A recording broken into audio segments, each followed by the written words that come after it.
everyone. Welcome back to Speedrun SMO.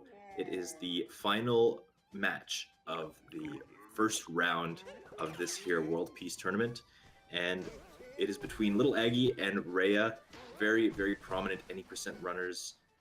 This should be a very exciting matchup. We have with us for pre-interviews Lilaggy himself. Lilaggy, how do you feel about this here match? I don't know. I'm a little bit nervous. I think it'll mostly go okay. Anything? World Peace is a strange category in some ways, but I like it. Certainly, it does throw a little bit of a wrench in your usual any percent runs. Is there anything that you were apprehensive about in this upcoming race? It sounds kind of silly, but I'm really nervous that I'm just gonna completely blow at Bound Ball and look like an idiot. Speaking of which, we do have Rhea practicing Bound Ball. Yeah, see, he's a smart guy. Kind of funny. He is not available for interviews, which is okay. But yeah, I mean, we have been talking about this entire tournament, that Bound Ball is just kind of that mini game that you have to get through, but you know, it can be a make or break thing, and you know, you can lose up to 10 seconds pretty easily just by not knowing what you're doing.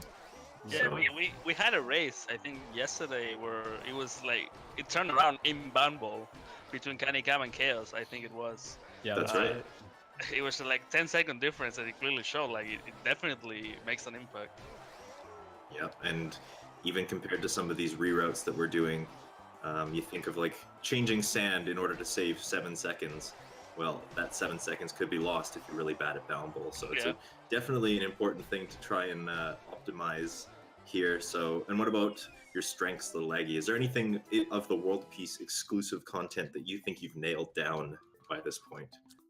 I think I'm actually getting decent at the clips at this point. I've kind of understand like what Sewer Clip and Snow Clip are looking for now after playing in with them for a little bit. Snow Clip does make me a little bit nervous still, but Sewer Clip, not so bad. Right, and we will, I suppose, just have to see.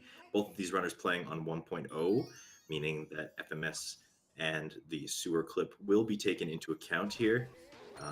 Doesn't make them any less scary than they actually are. So, best of luck to you, Lilaggy. I think we are pretty much ready to go here. You can drop the call, and we will get you counted down right away. All right. Good luck. Thank you. Joining me on commentary today is Tishel. How are you today, Tish? I'm good. Had my race today. It went pretty well. Some hiccups in there, You but did win, so I did win. Yeah, I managed to win, so I'm happy about that. Moving on to the next round. Indeed, I guess Oddme. That one's gonna be a close one. We're pretty much tied in every category. We've been actually tied in 90% like multiple times in the leaderboard, so it's gonna be fun. To the second, hey? Yeah, indeed. Craziness. Yeah, indeed. That's it's always nice to kind of have that friendly competition, somebody that you climb up the leaderboards with, you know, to kind of motivate each other to keep going, so to speak. So it's, you know, going to be a very exciting matchup in the tournament, just as this one is here right now. Looking at the leaderboards here, Lilaggy and Rhea both running on the legacy side of the boards. Rhea has a posted 120.50 from 11 days ago. He doesn't run this category as his main category, but he is also a very seasoned and skilled runner. Shows a lot of strength in being able to diversify his runs. He has world records in a lot of the category extensions. Lilaggy, a very prominent top 15 any percent runner. He has a 122.03 posted on the Legacy World Peace boards as well, which is a very good time for someone who has not dedicated quite as much time. I know I've been watching his channel a lot, though, and he is indeed putting in a lot of time to learn the World Peace stuff as well. So I think this could go really either way if Rhea is not as practiced. But for sure. Rhea has been putting a lot of time into getting the 1.2 world record in any percent lately. And that just happened, didn't it? It happened. It happened like yesterday or 2 days ago. I don't remember. So congratulations to him. That's amazing. It was a low 102. Couldn't get the 101. But yeah, I mean, I don't think he put that much time into World Peace. So even though he has the better PB, I think this could be very close.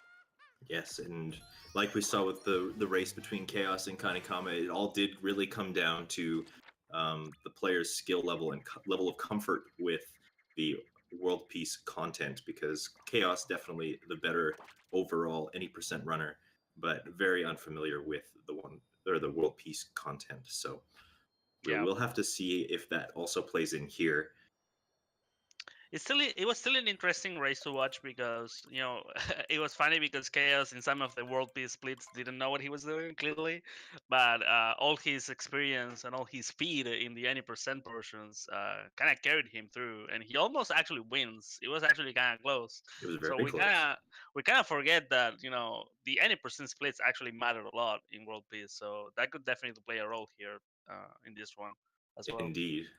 And it could really come down to that. I mean, the difference here being that Lilaggy is also a very seasoned any percent runner. Yeah. A lot of his golds are very close to the potential top 10 runners as well. So Rhea may not have quite as big of an advantage going into those same splits, but you just never know.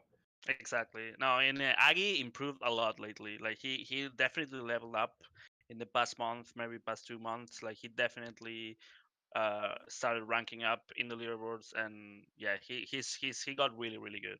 That's right. He stepped up his game. I know he was going to Exactly. school for a bit there, and then as soon as the semester ended, he started going full force into any percent, and it's definitely paid off. Indeed. So it seems like we started. Here we go. So Cap Kingdom, I mean, not much to say. We basically said it all about Cap Kingdom already in all these races. It could still, you could still have a significant lead, leaving Cap Kingdom. With left side, arguably the hardest champion in the game, right at the start.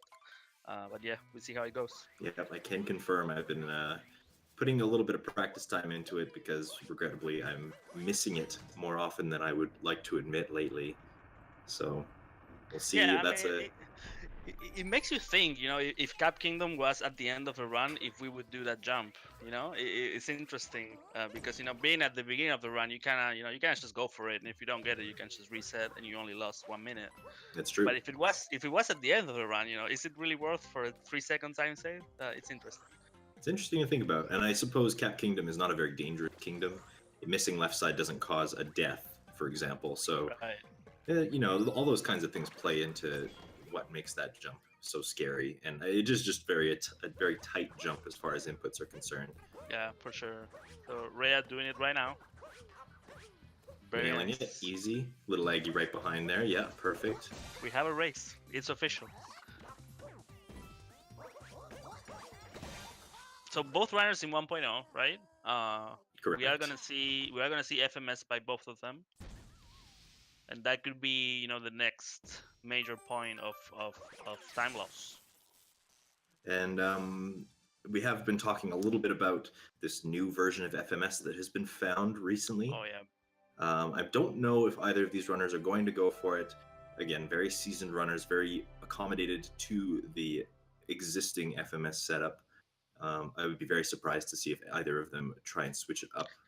Yeah, so the new FMS is actually really cool, and it's really good to have a new option to do this trick. I think even though it's technically you could argue it's easier than the FMS we're all used to, for runners like these guys that have been doing FMS for a long time, it's probably not worth to switch just now, because they will lose consistency at the beginning, for sure. So as we see, like they're still like doing the old FMS. That's right. And Rhea nailing it on the very first attempt there. Lilaggy, not getting the cat bounce. Yeah. Needs to go back and try this again So, here. we don't really know why that happens. Sometimes when you get the bolt, you kind of jump diagonally for some reason. The collision in the rock is really weird, and sometimes you don't get the cap bounce back, which is really unfortunate. Yeah, certain things in this game have some weird geometry that kind of make it kind of impossible to tell where you're going to go next, whether you're going to jump on a particular segment or you're going to wall jump. It's just kind of hard to tell sometimes. Yeah. So that's gonna give Rhea the lead here. It's just a few seconds, nothing big. Yeah. Just part of Definitely. how first moon skip can go sometimes, I think. Yeah, for sure. Sometimes we forget about that kind of stuff because in runs we're just so used to resetting there. If you make a mistake, just reset and forget about it immediately. That's But right. in races it actually plays a big role. for sure. Yep, there's no reset button on a tournament, that's for sure. Oh no. So cap and cascade, the same as any percent in world peace, exactly the same. There's a bunch of splits and kingdoms are exactly the same as any percent. But we're reaching the end and we're gonna get to sand. And sand is with when world peace really starts. And I really like sand in world peace. Being able to go through nighttime in sand, I think is really cool. I really love the ambience in night sand. I don't like the zombies though, or mummies. Oh Whatever. yes, the mummies. I think they have like a Mario name, but I'm not entirely sure what it is exactly. But yes, definitely an annoying aspect that actually has been more or less mitigated by doing right. this newer route. We can kind of use a bullet bill to avoid a lot of the zombie nonsense. Yeah, I was not gonna switch to doing drum because I didn't want to deal with that. But when I realized that with that new route I didn't have to deal with the zombies, it was a no-brainer for me. It's like I'm done. I'm doing this route. I don't care. That's the deciding factor there. Yeah, for sure. All right, and Aggie just globing. We are probably about 18 seconds apart between these two runners, judging by how long it takes for the cutscene to activate here. All right, not that bad. It's not pretty bad close. at all. Just the beginning. Anything could happen.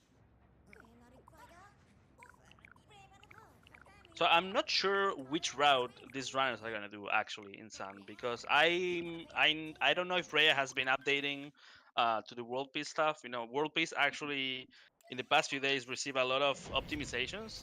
This category is getting a lot of attention, mostly because of this tournament. A lot of new players are coming into the category, and we have new routes in Sun and Seaside. So I don't know if Rhea has been catching up to all the changes. It's No, kind of hard to tell. Yeah, I know Aggie has been learning like this week, so maybe he does know about the new stuff. We'll see. Yes, he's been kind of pounding away the world peace runs as of late. I know that he said in his stream last night that he was going to give the new route a bit of a practice session. So we'll see if he is going to go for it. It does look like Rhea is taking that approach, going directly towards the archway at the beginning here. Yeah, Rhea took it a bit slow with the bird, but I definitely understand that. Missing the bird could be very costly. So he waited a bit on town, waiting for the bird to come to him. So that's fine. I think in a race it's pretty respectable to go for that. Absolutely. Dram here thinks he got it. I think he got it. And Aggie also taking that approach. Nice. Rhea has got Dram. And then there's just a bit of a scary portion here where you have to recapture the bullet billet, and Rhea's got it just fine. Oh my god, this is exciting. We have a race, boys. This is real. They're gaming, guys. They're gaming. They're indeed gaming. And Rhea about to do clip another big turning point in the race potentially. Oh, taking a bonk. This is Lilaggy's opportunity to catch up here. He did miss Dram, so he's going to have to go for the backup strat here. Rhea, unfortunately, taking a lot of bonks on this roll cancel clip. So he's having a lot of difficulty getting up there. Yeah, so when I started this category, this clip gave me a lot of trouble. I don't know what it is. I'm not entirely sure how I even do it now, but I don't have trouble anymore. It's so weird. I don't know. I think it's just... I think I like the experience. I just like the experience with it. It's something new, so like you don't really know what to look for. So yeah. And then as you get used to it, it kind of comes together a little bit. I find whenever a hard trick like that is involved, like it involves a bunch of moving parts, it takes a little bit to get used to all of them, and like you think you've got it nailed down, and then all of a sudden it'll just stop working, and you'll have to tweak something in order to figure it out again. So Aggie having some issues as well, but he got it way faster than Rhea. Yes, nice. He made it through much faster, so it looks like he might make up a bit of time. The Dram was a little bit of a hiccup for him, I think, but we are both in the inverted pyramid now. Yeah, so back to the clip, like I was comparing it to Sphinx clip when I was learning it, and when I started, trying to remember how it was dealing with Sphinx clip, I actually remember that Sphinx clip was super random at the beginning. It's like no one had any idea how it worked, and it's pretty crazy. Like nowadays, like top runners can immediately tell if the clip is gonna work or not. Like there's a million visual cues, timing, sound cues. there's a lot of things that we use to get the clip pretty much 100%, and it's just lack of experience with these new clips in World Peace. That's all. Absolutely, yeah. And the thing is, it can be made consistent just by what you've said. Basically, is just like knowing those visual cues. With every clip seems to have just a little bit of difference as far as what those cues are as well, and then it's just about knowing what they are as well. Yeah, that's actually really cool. I didn't think of that. Like we have, I think, well, I know of 4 clips. Basically, Sphinx clip, Rock clip, Inwooded, and actually there's 3 in World Peace, so that's 5. And each one of them is kind of different, right? All of them had their things, and you kind of, even though it's just a roll cancel against the wall, they do have minor difference that you have to account for. So that's really cool. Exactly. Mostly in their setup. Like, yeah. Even in the 3 that are separate in World Peace, the first one being the IP clip, it is really imperative that you kind of delay your roll cancel, or your roll rather, into the wall for it to work, because you kind of need to like skip the step in order for it to work. And then in snow, it's the opposite. You have to make sure that you roll cancel directly and immediately in order for it to work. And then the sewer clip, which we are going to see, requires a backflip in order for like a correct spacing away from the wall. Indeed. And now we see Rhea is approaching this nighttime sand portion, which is a little bit of a bullet bill juggling act. I really like this route. I really like the use of bullet bills. It's so genius, actually. The cage strat we're about to see, it's so cool. Let's see if he gets it. Right, so you let go of that one. You come back across and grab this bullet bill here. Now he's opting to do the top bullet bill. Ooh, just crashing into the wall there. I think the top bullet bill launches from the launcher a little bit quicker than the bottom one, but you are required to do this. You have to hop out of the bullet bill because the bullet bill is just a little bit too high to grab the moon itself. So now Rhea is opting to just run to this moon here. This could be a big time save for Aggie. So I was gonna ask you, do we know which is faster? Grabbing the if you grab the lower cannon, is it faster because you don't have to leave the cannon to grab the moon? And you don't have to uncapture and recapture. I'm not sure actually. All right, we gotta time that. We gotta lap that. Yes, this strategy is still new enough that we don't know everything there is to know about it quite yet. And I also going for the higher cannon. Oof. Yes, and I think that it is like, by feel, it's the more appropriate choice just because it does launch from the bill faster, but the lower one you do not have to uncapture, so it could be very close. Yeah, it's probably close. The mummy's giving him a bit of a hard time there as well. Both runners are actually getting hit by the mummies. Yeah, which is kind of an issue. There is one moon that you capture within the ice caverns here that will require a heal. Yeah. So yeah, I mean, it's still pretty close. I mean, Rhea obviously ahead by quite a bit, but still pretty close. Yes, indeed. In this icicle cavern, we're just looking to get through it as fast as possible. Rhea taking an unfortunate fall there. These bullet bill captures can be rather costly and very tricky to pull off. Yeah, as an 80% runner myself, being pretty new to this carry, I can say that these bullet bills are the first wall that you hit learning World Peace for sure. Indeed. As we can see, both runners dying to bullet bills in this ice dungeon.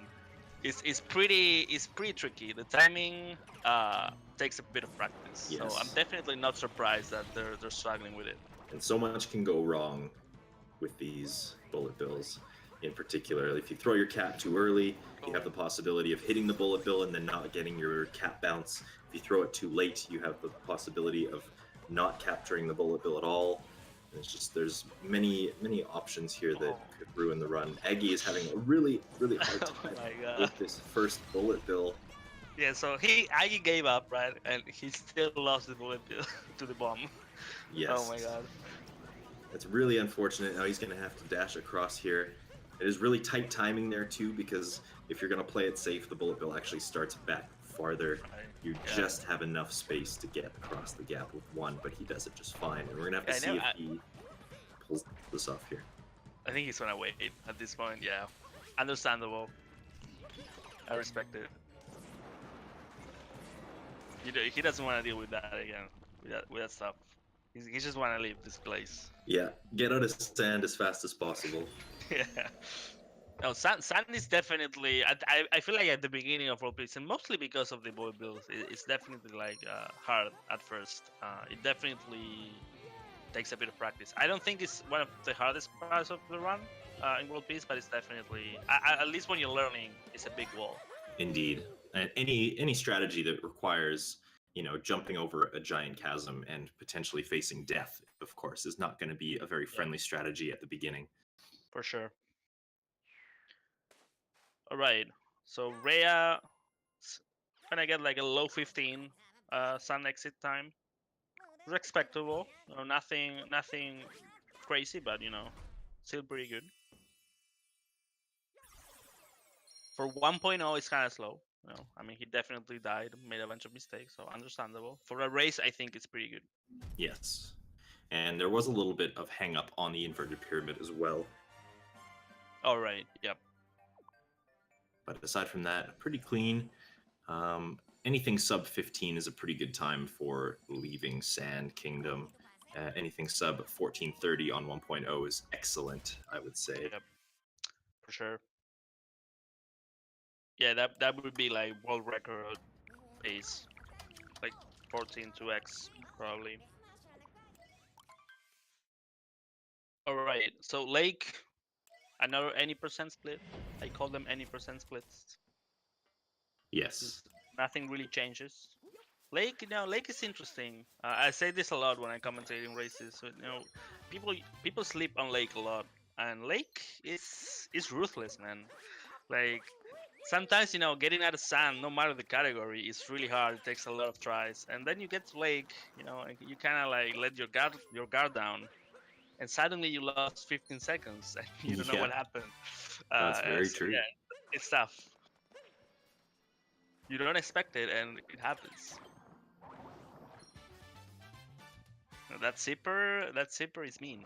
Indeed, if you don't have your full speed and you take a single jump towards that zipper, you are gonna miss it, and you're gonna have to make your way back up, unless you are crafty and are able to save it at the last second. But Rhea doing just fine doing that. Yeah, I think like we said, these guys mostly any percent runners. I think we can expect them to have pretty solid any percent portions of the run. I mean, obviously mistakes that happen, and some of the any percent parts of the run are really tough, like Lost or Bowser's. In races, pretty deadly kingdoms. So, Yes. so yeah, you don't really expect Lake to be a game changer in a race. I always, as weird as it sounds, I actually do enjoy losing time in Lake, because if that run PBs, I usually expect to have some easy time save there in the future. Yeah, except then you run against it and then you lose time anyway somehow. Yes, exactly. That's very true. And it just gets worse for you. Right, so Wooded is a nice change of pace, at least for me. Coming from any percent, Wooded is a pretty intense moment of the run, with nut clip and all that stuff. It's very important that you get it right. And in World Peace, it's kind of relaxed. I mean, you do have the tower jump, the tower skip, but other than that, it's a pretty simple kingdom, I would say, in World Peace. So I really quite like it. It's pretty nice. Me as well, especially the second half. I'm a big fan of all of the movement that is required to get from the Odyssey. You basically get from the bottom of the kingdom to the top of the kingdom in less than a minute. Yeah. And I find that particular section of movement to be just very satisfying to pull off altogether. There are a couple of very tricky portions. The Spirit Split in general tends to be a little bit of a nerve-wracking part, because if you are like me and you go for the nut clip and the out of bounds movement, that can be a very a very scary scenario.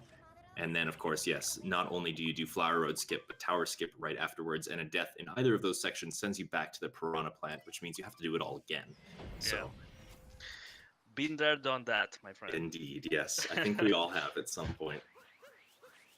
Yeah, you're right. I kind of forgot about the out-of-bound movements in World Peace. It's actually really cool. You go for nut flip in World Peace, and you do a out-of-bound movement that is different from any percent to get to the cliff nut. That's faster. correct. It's really And cool. it's- I don't know if many people actually go for that. You know, I know you do. I don't know if anyone else does it. Probably Equan, I want to say. Equan definitely.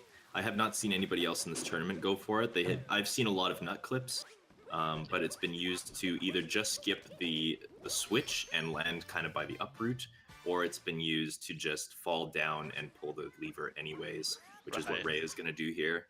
Yeah. And I think that's probably the safest way that you can use the nut clip to save time, just because you don't have to worry about jumping over the deep woods in any stretch. Yep. Exactly. Okay. I was kind of hoping Rhea would go for it because he's kind of a madman, but no. Not quite mad enough, I suppose. only dangers. Yes. It's possible Alright. we could see that in the second round. I suppose there are a couple more runners in the second round that have the potential of pulling that off, so we'll see. I wonder if Acrid goes for it, but Acrid's sadly not in the tournament anymore. That's true, yeah. And I think Right. in his race with Stravos, he actually missed the Not he the missed the clip Okay. entirely. Right, so Aggie having some issues with the bunny and the rock. He missed the rock Yeah. there. Yep. Zimpar's actually had a very ingenious solution to that problem. When he missed the rock, he knew to back it up by just doing it later on, in fact, because Oh, that's you do come actually back, that's actually so good. right? You do 900, come back to the 900 others. IQ. Wow. And I think that comes from his knowledge of just being. He's a bingo runner, right? So Yep. he's very accustomed to doing things on the fly, and it was a very ingenious solution. And I might actually Oh. start incorporating that in the future. All right. Rhea was having a really clean wounded, but he almost dies in tower skip. But he It was pulls it pretty off. sketchy. Pulls it off, yeah. Yeah, Rhea's extending the lead in the split, but he's still like fairly close. But he definitely is ahead, like decent amount. All right, we're just getting word from our producer. A viewer named Schultzar has just dropped a $100 donation on the tournament. Major thanks from Schultzar. You guys give it up for him. He is an incredible supporter for a lot of the Super Mario Odyssey community. So big thank Yeah. you goes out Thank to you him so for much. that. Man. Yeah, thanks so much. That's amazing, dude.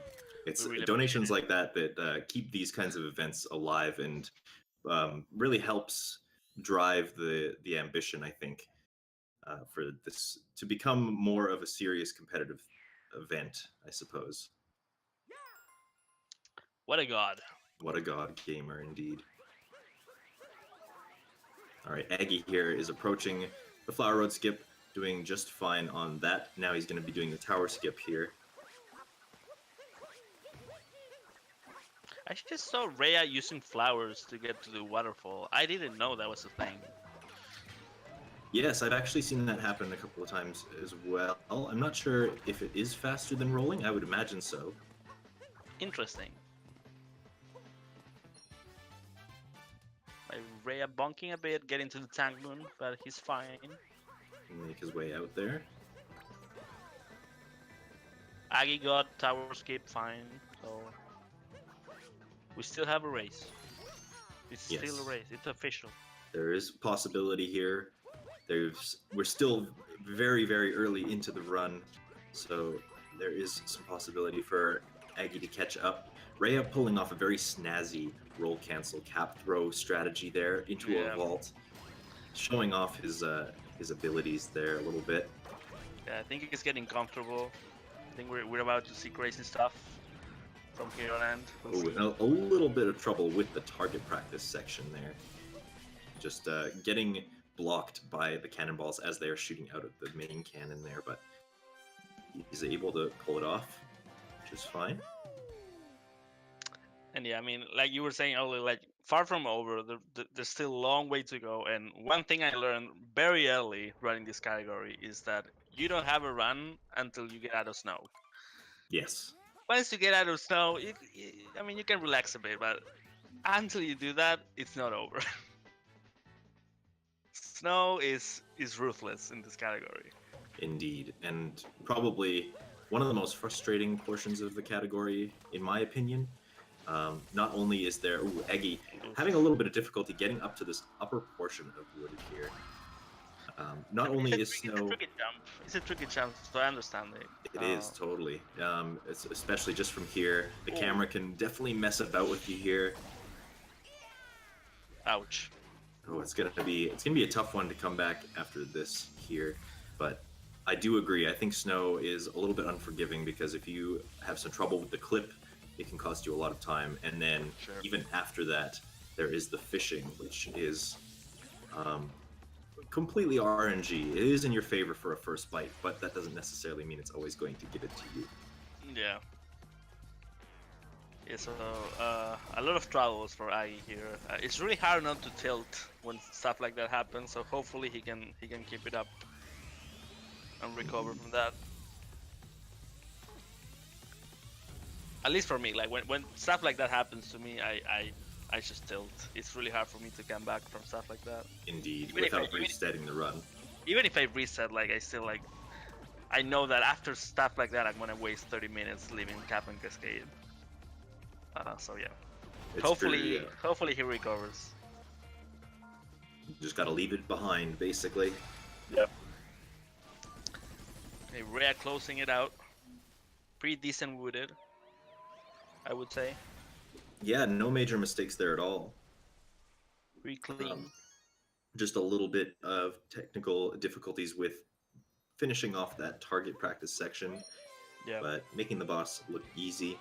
Aggie is just entering the boss fight here, so we are one torque drift apart as of this moment in the race.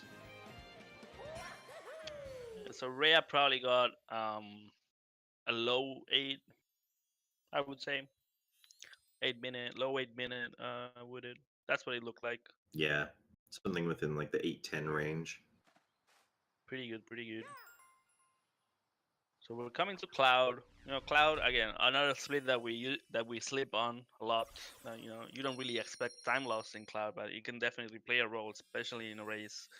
It's the same with Bowser fighting Moon. Like you don't think about it, but suddenly you're in a close race, and if you miss a hat, it's a big difference. So it adds up, and then we're gonna get to Lost. And Lost in races is Monka Giga time. Indeed, Monka Giga for sure.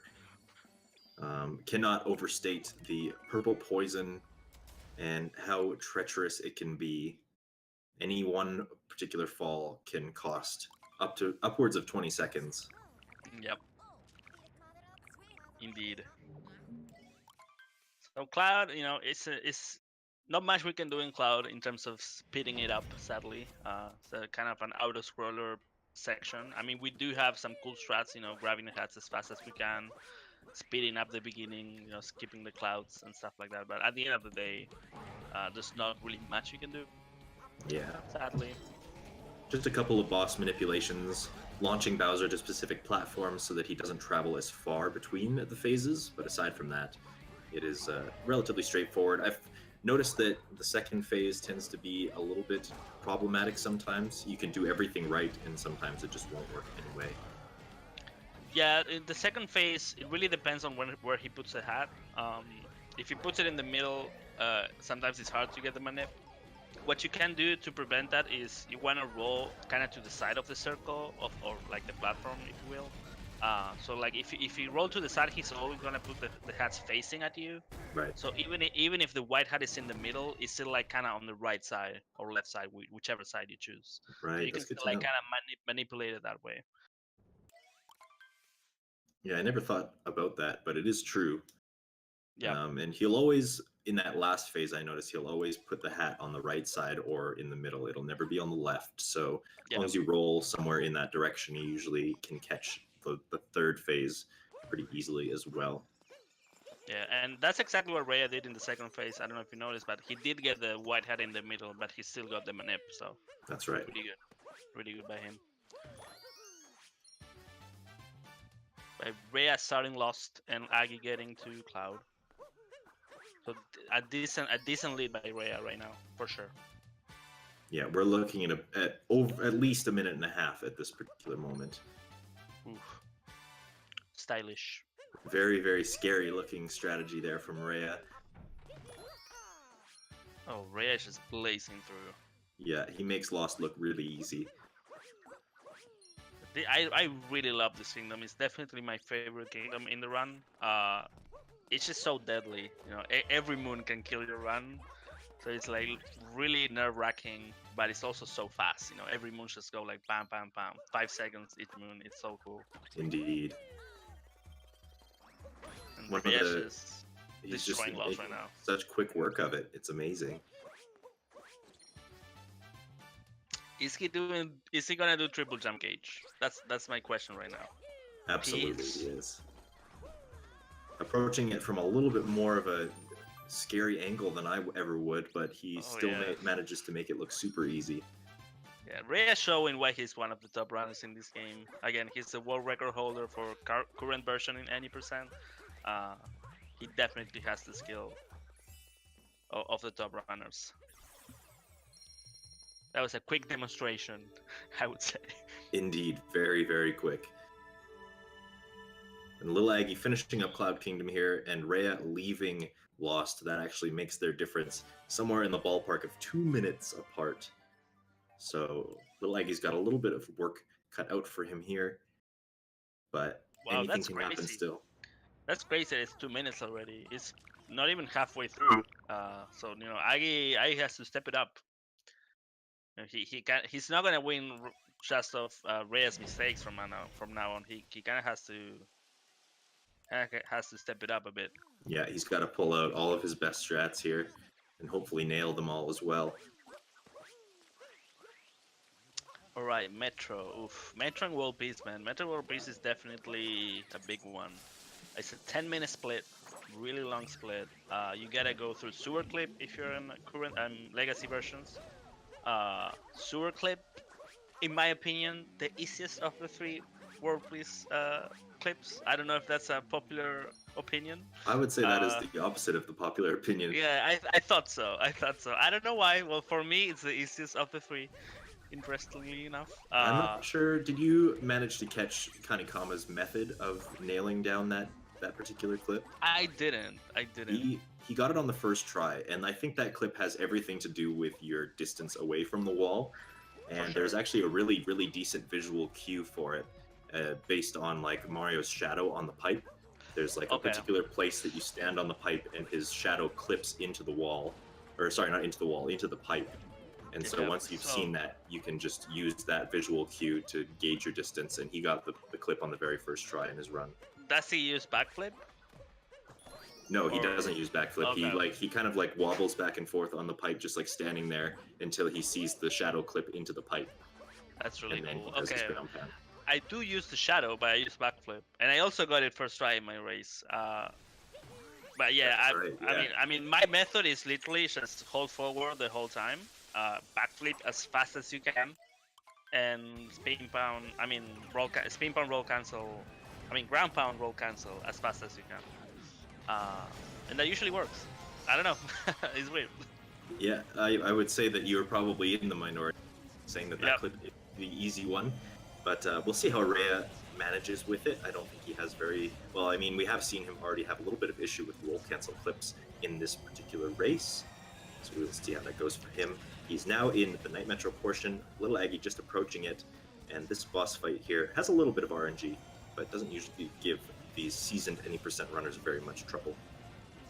Yeah, Wiggler is a really interesting part of the run. You know, it's something that you basically go through every category, and you know, at the beginning you were just happy with a 2-cycle. Basically, you didn't really care about if you were getting hit, how long it took. Like, as long as you got a 2-cycle, you were happy.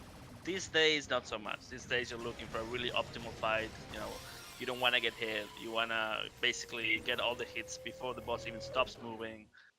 And you know, runners have learned to kind of manipulate. I mean, it's not really manipulation, but position themselves in a way that allows them to do that. So it's pretty interesting evolution of the fight, I would say. Indeed. And this game in general has just become so optimized at the any percent category that you know, all of these little things really do matter, and even 10 seconds is enough to really kind of cause a run to stop for any reason. So that just even getting a 2-cycle, the difference between getting it before he stops and at the very last possible moment could potentially be 10 seconds. Yeah. So that's all it takes. Indeed. So Aggie climbing the hallway. Hallway is scary part, man, in the run. I mean, you don't really think about this as a run killer, but you know, in races we've seen so many runners just having weird things in this portion, and if you fall down, it's such a big time loss. Indeed, yep. Not very scary for someone who's done it a bunch of times, but the mistakes can still happen every so often. Really clean scoot clip by Rhea right there. Yes, very nice drive-by, and he is apparently all caught up on the strats. It looks like he's going Nice. for this piled on the garbage moon here. Very nice. So we removed bench guy, poor bench guy. You know, we thought he was our friend, but not in world peace. We do not need him. Is it really world peace? If we Without don't without talk to making him? bench friend happy? I don't know. Odette seems to think so, but I disagree. Okay, Aggie fighting Wiggler right now. Let's see if he can get a clean fight. Yeah, approaching the second phase of this fight. Huh. I wonder if he had trouble on the first phase, because that's a very interesting angle the boss was coming from. Or maybe he just does it that way. I don't know. I've never noticed that before. All right, Eggy just managing to pound out the last of those glowing sections. Nice. He gets the 2-cycle with little trouble there. Also interesting to note, I was watching Suisaiga in between races here. Did you happen to notice the new Legacy World Record, Tishel? Oh yeah.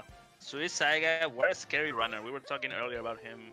He recently got interested in this category, mostly because of this tournament, but he actually quite likes it. I talked to him about it, and he's going hard on it. He's improving his goals, and he got world record just a few hours ago. So that's really cool. Yeah, he just mashed it out. Really, it really goes to show, you know, how good of a runner he really is. I find that Suisaiga, when he's on, he absolutely nails it. And 1:17.05, I think, was the final time of that run. Yeah, something like that. Very, very, very close to a 1:16, which is currently the benchmark to hit in this World Peace category for the 1.0 runners. So we're closing in on that. And congrats to Sui, who will be racing in the next round of this tournament. His opponent will be Kanikama, who is also a very seasoned World Peace runner. So good luck to the both of them in that round. That's gonna be great to watch. I think so too, yes. All right, so Rhea getting into Sewer Clip, another very important part of the run. You know, in 1.0, this clip is definitely easier than in 1.2, so you don't really expect much to change, but you know, clips are clips, man, and sometimes they just don't work. Such could be the case. Oh, never mind. First try, no problem. Boom. There you go.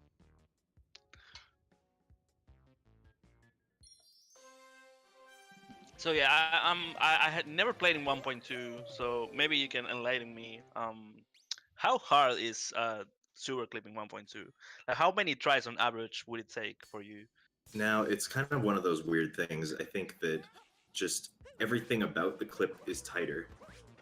I see. And that's what makes it so difficult. That's kind of the story with a lot of the other clips, but we don't really have very reliable setups for the sewer clip that make it. And the thing is, like, the pyramid clip and snow clip save so much time that it's worth going for them anyways. Exactly, and I think that's maybe why it has as much attention in 1.2, is because we're talking about a difference between 3 minutes for these sequence breaks versus 15 seconds for this one sewer clip that may or may not work in time to save in time. No, definitely makes sense. Definitely, it's not worth. I mean, maybe not yet. You know, maybe at one point the category is gonna be so optimized and the world record is gonna be so tight that you might have to go for a sewer clip, but not yet.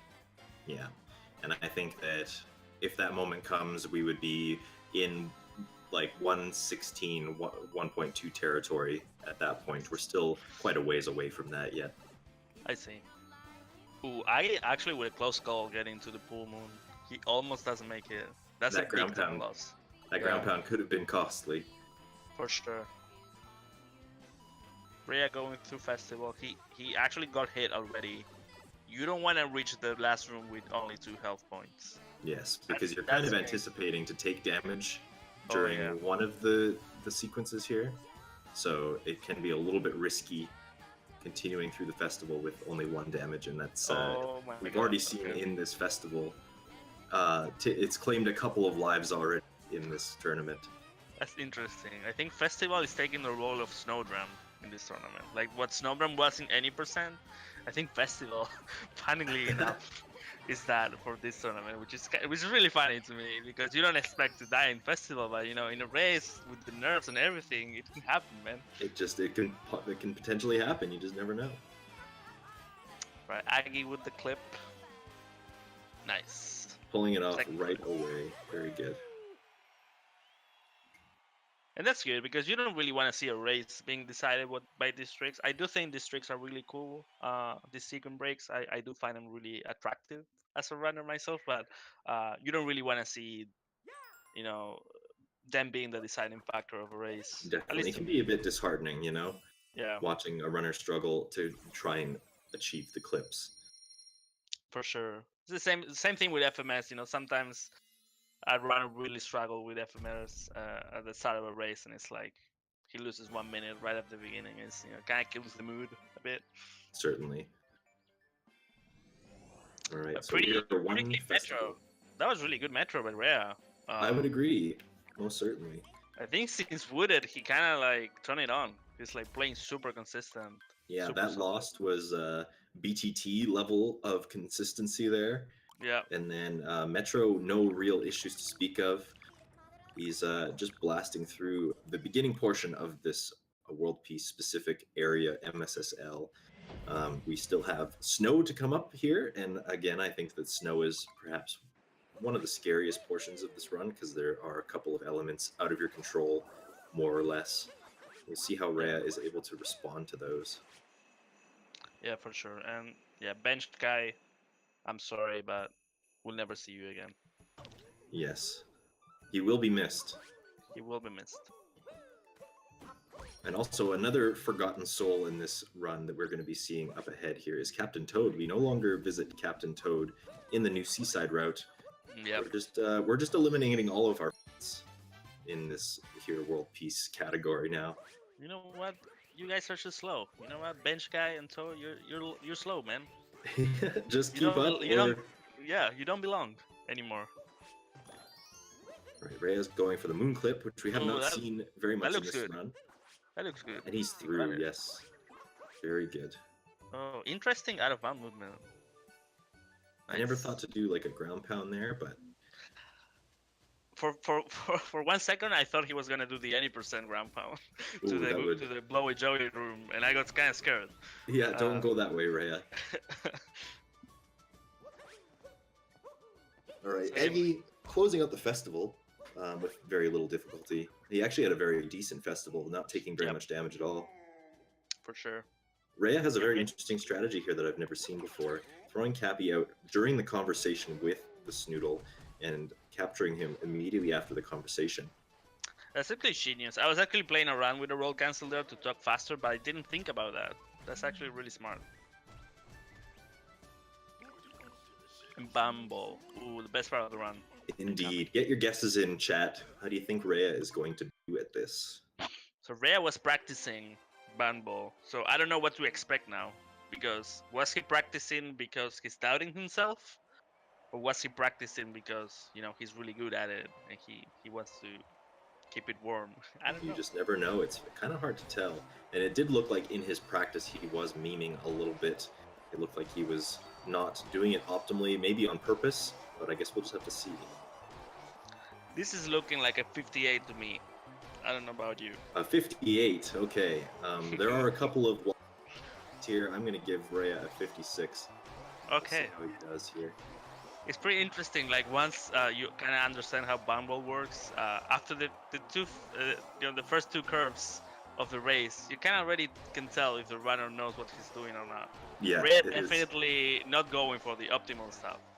Yes, a little bit shaky, a little bit messy in the bound bowl portion here, but that's okay. Still managing to stay on the track, not falling into the snow, which slows you down considerably. Just a little unoptimal bouncing. And I mean, we were talking about it earlier. I mean, Bumble, you know, you kind of don't think about it, but like, it's definitely worth to analyze and practice it. Ooh, Rhea not even getting the sub-minute. Wow. Feels bad, man. Even worse than I thought. Damn. Confirming that sub-minute is not possible in bound bowl. Impossible. Will never happen. What's the world record for Bumble, actually?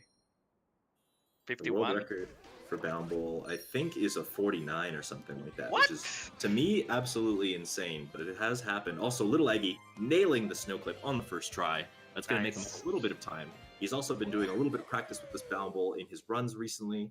We could see a little bit better of a time from him, making up just a couple of seconds at least. I still cannot believe the world record is a 49. Yes, That's nutty, amazing. right? I don't Is know there what they a do video? differently. I but want to see that. That's amazing. I should be studying. I should be studying, basically. For sure. All right, now Rhea's in the outside portion of snow. There's nothing really scary here, unless he, of course, decides to go for Snowdram, which, knowing Rhea, is a very likely possibility. Oh. Also, what is that strat? What is that? I've never seen that before. Is that faster? That probably is. That might be worth the time. We might need to lab that out. Rhea pulling out crazy stuff. That strat is a little bit reminiscent of the bullet building movement, actually, now that I think about it. When you climb that first pole, you ground pound to get across to the trash moon. That's very interesting. Ooh, first try fishing. Fish too. And we'll see if he goes for Snowdram. This snow, other than Bound Ball, was really good. Yes, and here he goes with the Snowdram. And I have no doubt in my mind that a seasoned runner like Rhea will be able to nail this and save those 2 seconds. Also, Lilaggy, what is your predictions for his run here? Oh, I missed the first lap, and that's key. So I'm gonna have to wing it. I'm gonna say 56. I'll say 55. I'll pull the prices right on you. All right, Rhea getting Snowdram really nice. And Snowdram in this category only saves like what 2-3 seconds.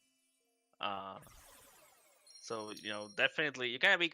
I think you gotta be kind of crazy to go for that in a race. Yes, you have to be super confident in your abilities to Snowdram. For sure, I would never do that, but you know, that's just me. I'm not a god gamer like Rhea. 57. Oof. 57. Saving those 3 seconds on Rhea, but did take a couple of missed bounces there.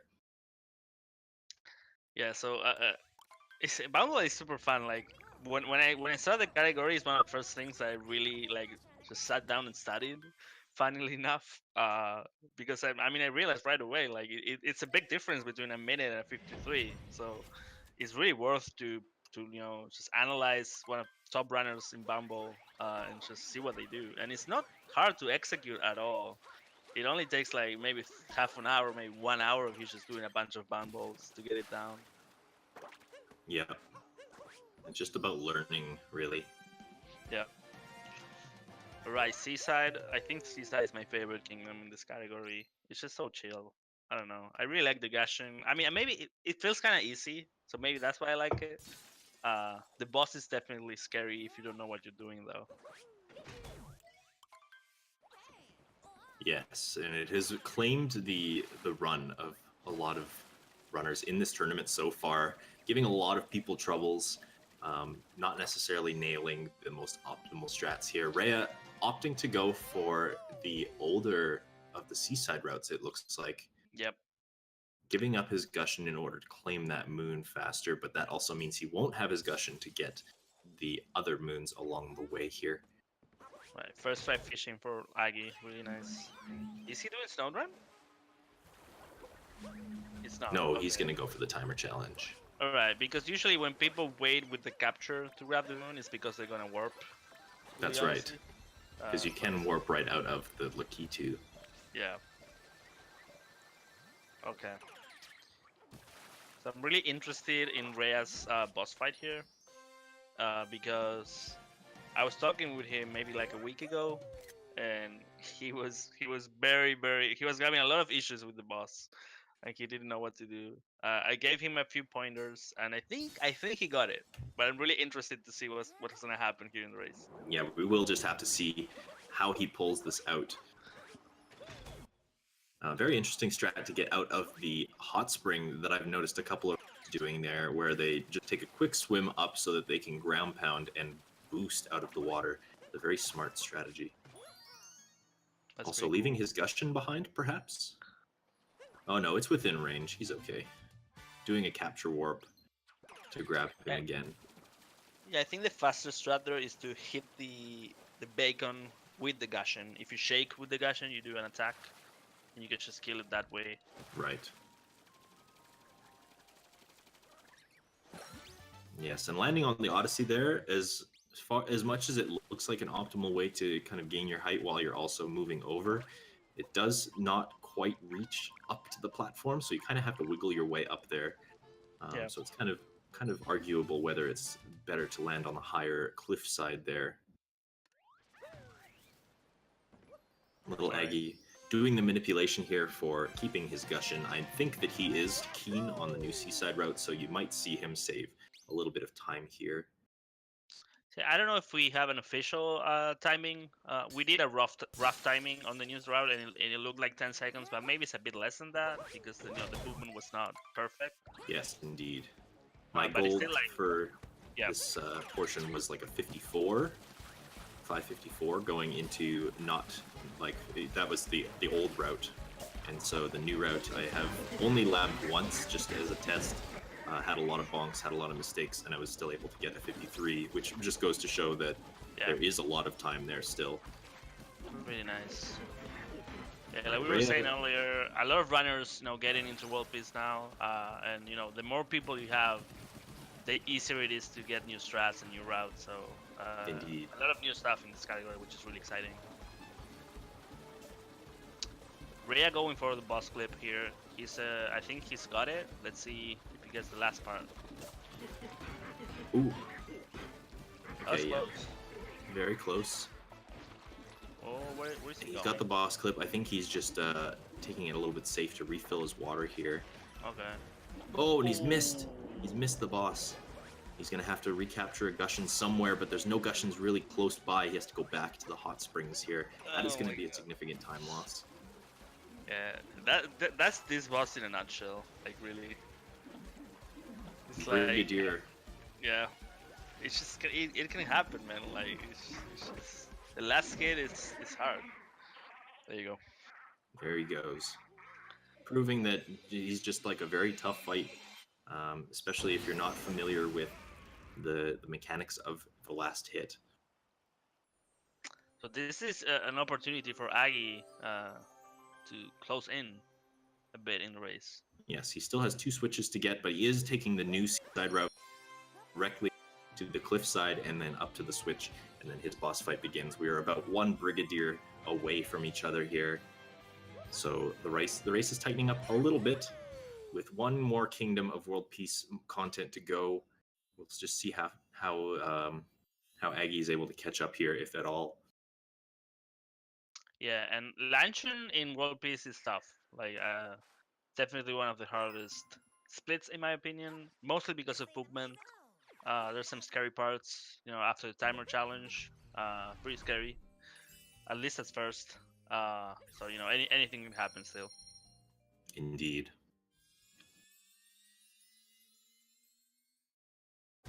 Oh, little Aggie getting a glitch there that can kind of happen sometimes after hitting those switches, where the game just kind of freaks out a little bit, and you can't Do you know skip the cutscene why that right away. happens? I don't actually know why that happens, but I always make sure to delay my cutscene skips just a fraction of a second in order to prevent that from happening. I think it might just happen from being a little bit too speedy on the cutscene skip. I see. That's interesting. But it also makes the cutscene activation a little bit longer too, which is a little bit frustrating.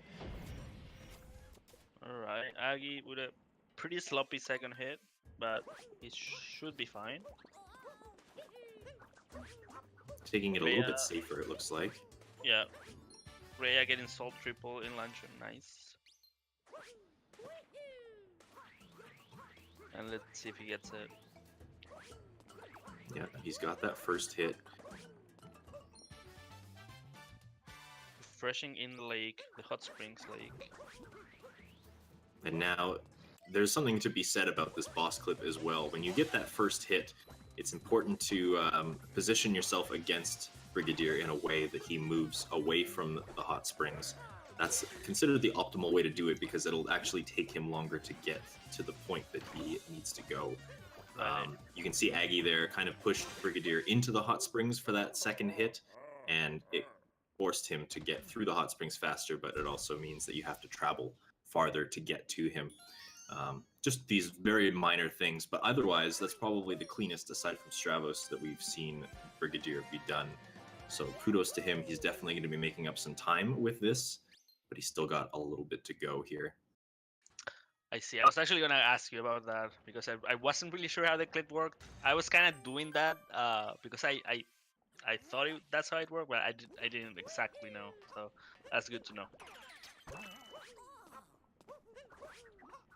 Okay, Rhea with some custom movement here. I've never seen that. That's pretty cool. Using the fork. Using the fork, perhaps not the most optimal, but definitely a very safe way of going up those stairs. For sure. So this portion of the kingdom to me feels very unoptimized. Coming from any percent, I feel like there's a lot of potential in luncheon for time save. Not necessarily rerouting, just just movement optimization. I think there's a lot of things we can do. Indeed. So- Ooh, Rhea hitting the block and killing the first Panbro, able to back that up really fast. I agree with you. I would say that just the movement of it is kind of awkward. I feel that the platforms don't really provide you with very good platforming opportunities. Yeah. That kind of makes things a bit awkward. I've been able to pull a vault off of the stairs in a couple of situations, I see. which doesn't always happen and it's kind of hard to set up, but that I think is perhaps the best way to go about getting up there. Doesn't mean it always is going to happen for you though. Yeah, I see. Aggie, some issues with salt triple, just decides to use the step. I guess the old strat. Yes, I still do that personally. I will not be afraid to admit that, just for consistency's sake. Understandable, especially in a race. Maybe for you, you want to get into 117 terrain, you might have to start looking into time save like that. Just those minor opportunities to save time for sure. Yep. That's when the game gets really hard, because not only you have to deal with the clips in 1.2 and all the world peace stuff, you also have to deal with the optimizations that this game has, and sometimes we go for crazy stuff just to save a second. Indeed, it's true. Little Aggie Rhea. having a little bit of difficulty with Spewart here, Yeah. but closing it out just fine. Reyes having a really clean mid game. I mean, he had a bit of trouble with the Seaside boss, but other than that, it's pretty clean. Yes, everything from Lost basically has been a very good showing, I would say. From Wooded even. Wooded was also like really good. Actually that's very true. Rhea might even be on PB pace. Somebody in chat has mentioned that it looks like he's about a minute and a half ahead of his PB pace, on Wow. pace for a low 119. Nice. It feels that way for sure.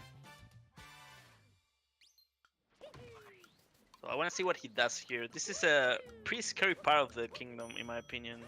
You don't have Cappy, and this is exactly why. And that is good. That's what happens to you, yeah. And he's gonna have to back this up using the Putaboo. Just jumping Oh, up I to the didn't know stairs about here. that. Oh, that's so good. I always Luckily- die when that happens. Yeah, luckily he was smart enough to reroute and back to that platform in order to save himself. And definitely a good, smart decision on Rhea's part. That's a really nice backup. I'm taking notes here. Yeah, take notes, boys and girls. Rhea's got the strats. Alright, get into the lava room. This room, I actually died in my race. It's the first time I died in this room. I didn't even know. could die in this room. I was really sad when that happened. Yeah, it's the biggest killer I find in this room is landing on those rolling logs, because Yeah. you don't really realize that your Podoboo is just gonna die if you hit those, but they are considered land, and therefore he will just disappear and he'll leave you on your own. So what happened to me was that instead of capturing the lava bubble, lava ball, whatever, I captured the pole that's Oh, yes. there at the beginning, and then all the cycle was wrong, and I didn't know what to do. So I didn't realize that new logs were gonna spawn, and I just died.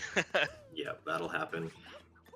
And unless you Ooh. land on one of them, it's gonna be a really tough time for Yeah. recover from that. Oh, Rhea. Oh, Rhea That just missing what would have been a very optimal looking Koopa free running section there.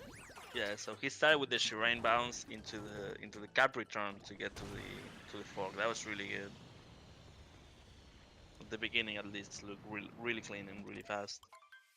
Yes. And as Aggie grabs the meat multi-moon, Rhea approaches this here Cookatiel fight, very infamous for being frustrating with its hitboxes.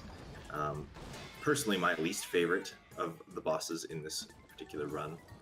For sure. The music is amazing. The fight itself, not so much. Not so amazing. Yeah. You can do a little bit of a dance in front of Cookatiel's face for a little while. Ooh, Rhea going for a really quick strat there, not pulling it off mainly due to poor hitboxes, of course. Getting the second hit though. Oof, Aggie with a bit of trouble in the fork. Yeah, that fork is notoriously picky about the direction that it sends you. Yeah, with that fork, I think you just want to make sure you capture it in the right angle and you don't press the stick at all and just shake the controller. If you capture it from the right side, it'll send you to the left side, I believe. Yeah. I mean, that's how all the flick, like even the poles in Metro are the same mechanic, but there are all forks, all the poles in Metro that you can adjust the angle after you capture them, but those particular forks are like kind of stuck. Yeah, they kind of only want to send you forward from where they're facing.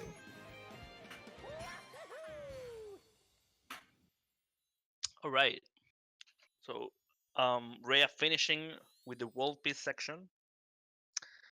The last part of the run is exactly the same as any percent. I don't know if that's good or bad. For Rhea, it's probably a good thing. Again, the 1.2 world record holder as of yesterday, so he's definitely very seasoned at this particular point of the game. That being said, Bowser's Monkey Giga. Yes, there's many places that can go wrong here. Lots of opportunities to bonk and fall and lose a lot of time. As we have seen multiple times in this particular tournament, even though it is just any percent, we kind of use that as like a, oh, you should know this type of statement, but that doesn't mean things can't go wrong. Oh, I know it firsthand. Oh, yes. I believe that did happen in your own run. You lost quite a big chunk of time just to the Bowser Kingdom by itself. So just 90 seconds, you know, no big deal. deal. No big deal. Easy. It's just time saved for the next run. Yeah, exactly. Rhea, I'm pretty sure he has world record for ruined.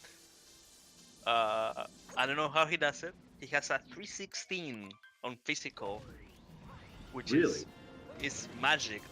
It's magic. Like I see it and I don't believe it. I really don't know how he does it, but like, he has a high 316. And what makes the difference there? Like I don't know. I don't know. You just look at it and it looks like any good old Ruin Kingdom, but then you look at the timer and it says 316. That's amazing. It's I don't know. I wish I had the knowledge to tell you, but I have no idea. It's one of those things about this game where you get to a point where the optimizations are so small, so tiny, that even someone like me that have played this game for hundreds and hundreds of hours, I can still not see it. Like I would have to literally put the videos side by side to see where the time save is. That's true. I feel that certain way about particular elements of Cat Kingdom as well. Yeah, Just the sure. the extreme amount of optimization. I can get 222s now, and I know that my one level of optimization that I'm skipping out on is the fast topper strats. But aside from that, I don't know where that other second and a half is coming from. It's For sure. incredible to me. Yeah, when you start comparing yourself to top runners, it can get a bit frustrating. This game is really hard, even though as an entry level, this game is really easy. There's no RNG. The movement and the movement options you have are really forgiving. When you start getting to the high level, it can be a bit frustrating when you start comparing your times with the top runners, because it's really finicky and everything is really tight. Absolutely. Oh yeah, definitely a turn for the game. I would say you don't really think about it that way when you start, but it definitely gets very, very precise. Yeah, and when you're a top runner, those extra half a second time saves, extra, um, you know, 1 second time saves, all those little baby time saves are all going to add up over the course of the run to make the difference there. And like, as a runner, you can think, okay, well, I'm doing the exact same route. Why am I still behind by 4 minutes? And it's all those like tiny little optimizations and movement that make the difference. Yep, indeed. I definitely know that firsthand. All right, little Eggy making his way up to the ruined boss. Rhea on his way away from that into the Bowser Kingdom. This is the make or break moment, I think. It's Rhea's race to lose at this point. Yep. We will just have to see how he fares in this kingdom. No, for sure. Like the lead is pretty significant at this point. I want to say even if he falls off mech, he's still gonna be ahead by quite a bit. So a lot of stuff has to go wrong for Rhea to lose, but it's still possible for him to lose. So we'll see. Yep.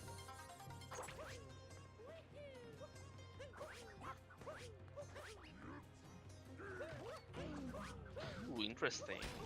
I like that. Rhea going for a roll below the ogre, buffer into a spin pound to get the kill. Very fancy. Yeah. Surprise doing a long jump into a jump spin pound, I would say.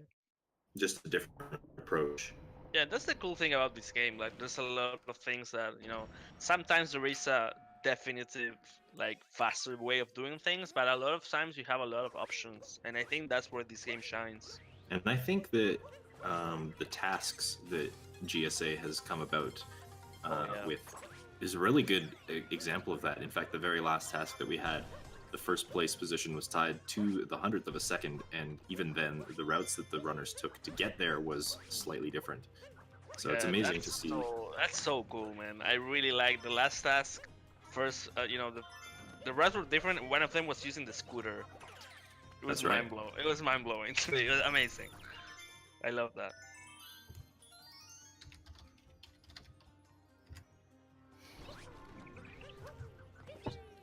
Rhea pretty clean shards. He did struggle a bit with dieback on the second shard, but it's fine. Just a minor time loss. Yes, easily grabbed.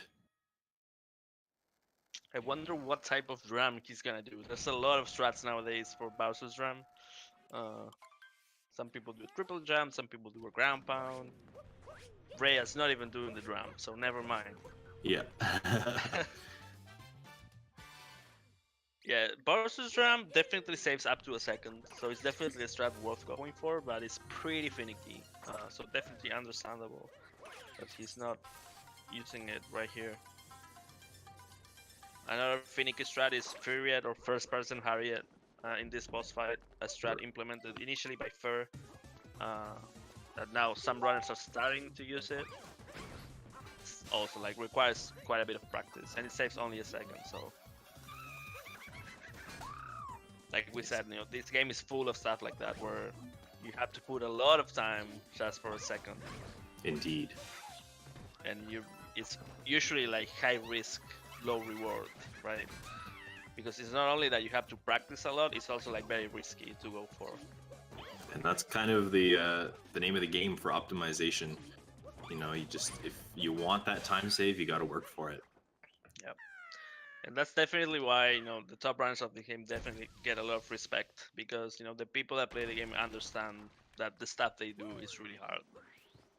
Yes, very true. Right, Lilaggy approaching this first story moon here, taking care of the ogre handily.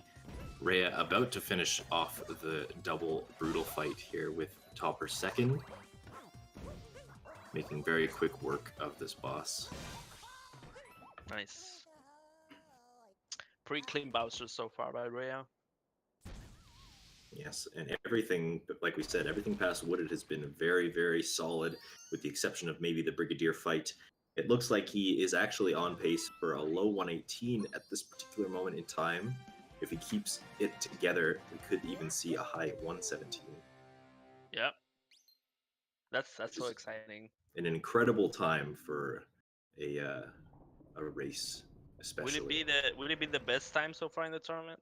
It would be the current best time of the tournament, and I suppose the best race time that has been recorded for World Peace is Stravos in this tournament at 118.41. And Rhea is currently on pace for either a very high 117 or a low 118. Oof. Is Aggie gonna get hit? That's the question right here. It's gonna be close. Yeah. Ooh, yeah. He did get hit. Very little he could have done in that situation, I think. Yeah, so Aggie not going for the cameraman if they're in shots. You want to look at the wall, actually, where the cannon is. You want to look at the wall, so you make the camera transition faster that way. That saves up to half a second, and it's literally free. Is that as you're like approaching the third shard? When you grab the final shard, there's an animation of the moon spawning. Right. You can move the camera during that animation, and you want to put the camera looking straight at the wall. Interesting, I see. That saves half a second. Take notes. Take notes, boys and girls, and transgender children, as has been pointed out in the chat. We don't discriminate here at GSA. Oh no. Rhea with a bit of trouble climbing mech, but got the first hit now. Got the first hit, got the second one rather handily as well, using method, of course. And knowing Rhea, we will see a target acquired here, I imagine. Oh yeah, he was one of the first runners to implement Harriet third. I don't know if he does target acquired nowadays. It was kind of like the evolution of the strat. We'll see. Opting for a spin pound strat there as well. Very, very flashy. I really like that actually. I might steal it. Nice. Target acquired. Mission accomplished. Mission accomplished. Very nice. Very clean Bowser's Kingdom as well. Yeah, definitely a sub 8. I want to say probably close to 750 actually. Not sure. Really, really solid stuff.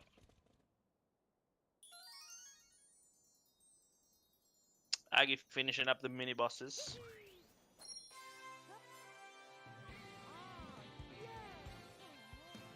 Nice. Making quick work of everything, yeah. So at this point, I mean, there's not much that could happen for Rhea to lose this race. There's still like to the skip, which would be pretty brutal. Dying to the skip is like a minute time loss. That's right. Dying in pillars is like 2 minutes, I want to say. Yeah, maybe very, very close to 2 minutes, depending on what part of the pillar room you die in. Right. So, you know, it would be a disaster if that happened, but, you know, it can happen. It has happened before. But it looks like we've got quite the distance between these two runners still. Rhea is leaving Bowser's Kingdom, and Aggie is just finishing up the midway point, meaning that he's still got all of the Robo Brute fight to go as well. So it would take quite a lot for Rhea to lose his lead here. It's definitely his race to lose. So Aggie going for triple jump for the boxes, styling a bit. That strat is actually quite hard, so really nice. Indeed, it all depends on your location of the triple jump, yeah. And making it look easy. Yeah, like we said, like Aggie has been leveling up a lot in 90%. His movement got very clean. He's doing harder strats now, and he's really close to 102. So look out for him. Ooh, what is this Aggie path? taking a little bit of a detour here with the fork flicking section, or the Pokio flicking section. I got excited. I thought we were gonna see something crazy. Yeah. We were about mean, to see a what- credits warp. Yeah, it was crazy, but it was not fast. So, Yes, unfortunately. so Rhea with the inverted vectors in Moon. Interesting. I don't know why he does that. It I definitely remember not fast, but yeah. he definitely has said in the past that he is not a big fan of the moon vectoring section, and that could just be one of his few weaknesses as far as this category in this game is concerned. But you know, making it work for him and losing very minimal amounts of time Yeah, as a result. really clean, nonetheless. Really We'll fast see. move skip. We'll see how Aggie does with the Robobrood fight. I'm not entirely sure. Oh, that was a really close call for Rhea there. I thought he was going to dive off of the side of the cliff. Yeah, the camera got kind of scary. Okay, Lilaggy not doing hard third, understandable. In a race especially, it's a pretty nerve-wracking strat to go for. Indeed, if you miss that fourth ground pound, then it's, you know, game over basically. You have fallen off the mech. Yeah, and even if you climb back, it's hard to get the hit on Spewer. That's right, because in this With the particular moving. phase, he continues to move after you've climbed on top of him. Indeed. But he got it, so very nice. Yeah, and it's looking like Rhea is on pace for a mid 118 at this rate. Still on pace to be the best race time of this tournament currently. Like just finishing up the Robobrood fight, getting the multi-moon. He will be on his way to Moon. Maybe a little too late, however. And this is so Rhea. Rhea is this type of runner. Is, you know, he doesn't talk, you know, he doesn't say much, and then out of the blue, he just comes out with a good PV. Just He's done it. legendary. Yeah, he's done it multiple times. You know, in any percent out of the blue, he got like second, I think, at one point. In the 103 range. So it's definitely this is definitely Rhea once again. Yeah, you just never know what he's up to. He's a bit of a sleeper, Yeah, but didn't never underestimate what he is capable of. for sure. Did he do a backflip and then to get a distance and then do a dive? That's so cool. Pretty interesting, actually. Yeah. Because in the last hit, he doesn't really push you back that much, so you don't really want to dive into him. But if you do a backflip, I guess you kind of get to. I mean, you don't really gain anything from doing it. It just looks cool. Yeah. Going for the style strats. I respect it.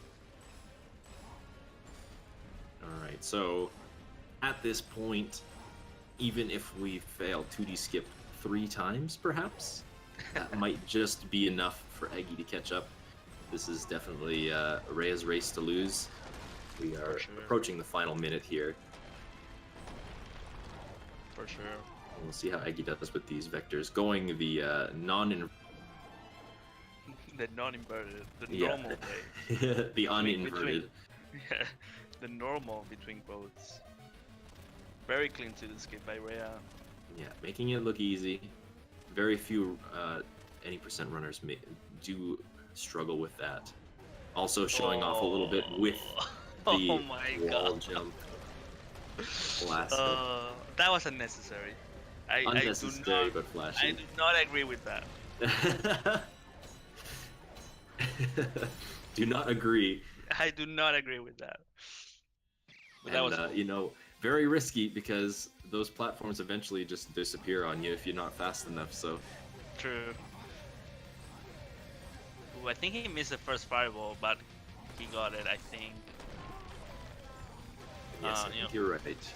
Early pillar nowadays is so important, at least in any percent. You know, it's one of those things like I was talking about earlier about Wiggler, stuff that you don't really think about, but then it's a 5-second time save, man, or 4-second. It's a big deal nowadays. It's true. And practicing this room is so hard. It takes so much time, so it's really hard to get consistent at that. Yeah, basically any run that finishes is your practice time. Yeah, pretty much.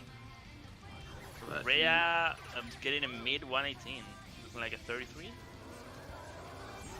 popping 34. out just a 34 there. That's perfect, and he will take Nice. the fastest time of this tournament so far. Very incredible showing. Again, the Very only real hiccups there perhaps are missing the inverted pyramid clip a couple of times at the beginning, and also just having a little bit of struggle with the seaside boss. But other than that, a very, very strong showing from Rhea. Indeed. Very nice. Agi finishing up Moon here, fighting Bowser's. It seems like he's on pace for what is it, 23? 24? He might be able to snatch out a 22. 22, okay. Yeah, that makes more sense. Yeah, 22. And his PB is a low 22, so it's not that bad of a run for him, Yes. actually.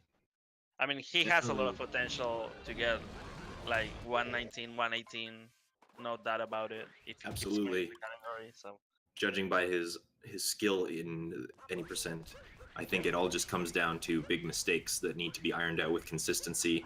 As you can tell here, like he had a lot of trouble in the ice cave section of sand. yeah, He died he died a lot of times and probably lost about a minute overall there, and he's still going to bang out a time that is incredibly close to his PB, so still a very good run for him. indeed, that's a good point. And it's tough in the races. I mean, at least to me, like I'm the beginning, I'm kind of nervous always, so I'm always kind of sketchy at the beginning of the run. So I definitely understand those kind of mistakes on a race. Once you get to the mid game, like you kind of like, I don't know, you just kind of get used to it, and you usually start playing better. But at the beginning, it's tough. Certainly, I can definitely agree to that. My nerves hit me at the beginning of a race all to Yeah. make some kind of silly mistakes in Cat Kingdom especially. Alright, I can get into the skip. About to wrap this up. Looking like a high 22 right now. Or maybe Sorry, a high high 21. High 21. What am I saying? High 21. So Aggie Looking actually like a still PB. has the potential to PB this run here. Yep. Yeah, math is hard.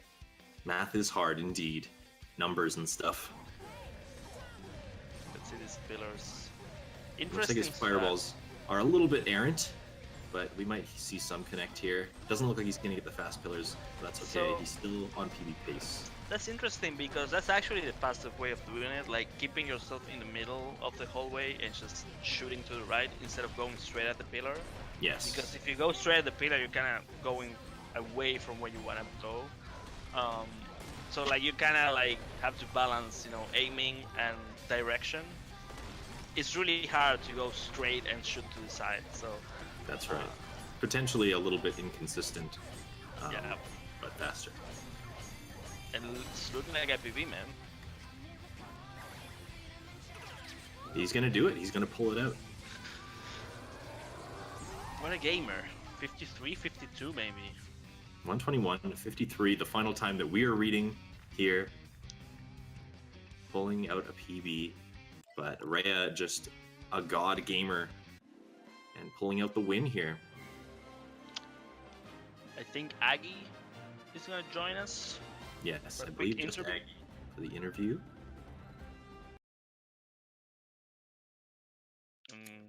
There he is. Hello. Hello, Aggie. How's something? So, you actually had a very, very good showing as far as this run is concerned. That is a PB, if I'm not mistaken. Yeah, unfortunately, this is a PB. You are going to have about a minute of time save in sand by itself, which is very exciting, I imagine. As I a believe runner. more than a minute. Oh my Wow. goodness. So, That just goes to show. yeah, let me explain myself here a little bit. So, obviously, it got super tilted from the fake vault FMS, and then, so I practiced the yeah. new sand route that uses Dram, and then in practice, I had never actually missed Dram though, but I got a bad cycle here, and I wasn't entirely sure how to back that up, and then I got that weird thing where you try and wall jump, and then you just don't wall jump. Yeah. Yep. So I kind of went into panic mode there, and then I was just really off my game until I kind of settled down by like wooded or so, and then I got a really bad value dive, even though I tried to take that. Oh yeah, jump I remember that. up to the tank moon really safe, and that just sent me right off the edge again. Yep. It was a But- little bit of a struggle to climb up that rock wall where the sherms are at the top, Yeah, certainly. which is an unfortunate situation, but Yeah. The second half of the run was actually really good for me, though. I golded every single split in MSSL. really, that's Wow. incredible. Nice. Yeah. And I golded Moon for these splits, not for my 80% splits, though. So that half I was happy with. First half, not so much. And perhaps it was just race jitters or something along those lines. Of course, getting tilted with the FM, I think probably may have triggered a little bit of that as well. For sure. The thing with races is like, when you're streaming, kind of if something bad happens, you just kind of like play it off with chat and, just move on with it. But And not to mention resetting is a possibility. yeah. And then, in a race setting, you're just in your room by yourself, no one to kind of vent to. So just kind of, it sucks. Yes, indeed. Still a very good showing and still a PB. So, I mean, this time save is going to be very fortunate to look forward to in the future of this category for you. Unfortunately, Rhea is a god gamer and pulled out the best time we have seen in this tournament so far. Very minimal mistakes from him. So he's going to be moving on to the next round. Lilaggy, thank you for joining us in the commentary. Yeah. It's And been fun. it has been fun indeed. We hope that I hope that you continue along with this category a little bit. See if you can get that sub 120, that sweet sub 120. Well, I certainly can't let this stand as my PB. So Yeah, you can definitely sub 120 right now. Yeah. For sure. All right. Well, that I think is going to wrap up round 1 of this tournament. It's been very exciting preliminary round. Congratulations to all the runners who are moving on to the second round, which will take place between Tuesday and Sunday of this upcoming week. Thank you, Tishel, for joining me in commentary today. Of course, it was very fun. Looking forward to do it again. Indeed, and looking forward to all of the exciting races that we have coming up. Please do not forget to drop a follow to the 2 racers that are featured tonight, Rhea and Aggie. I believe their screen names are the same as they are on Twitch. Drop a like and a follow to Tishel as well, an excellent speedrunner. Had a run earlier today and a very solid showing in the race. Thank you. And we will see you all. I think the next scheduled match for this tournament is on Tuesday, so we will see you then. Thanks for joining us, everybody. Peace.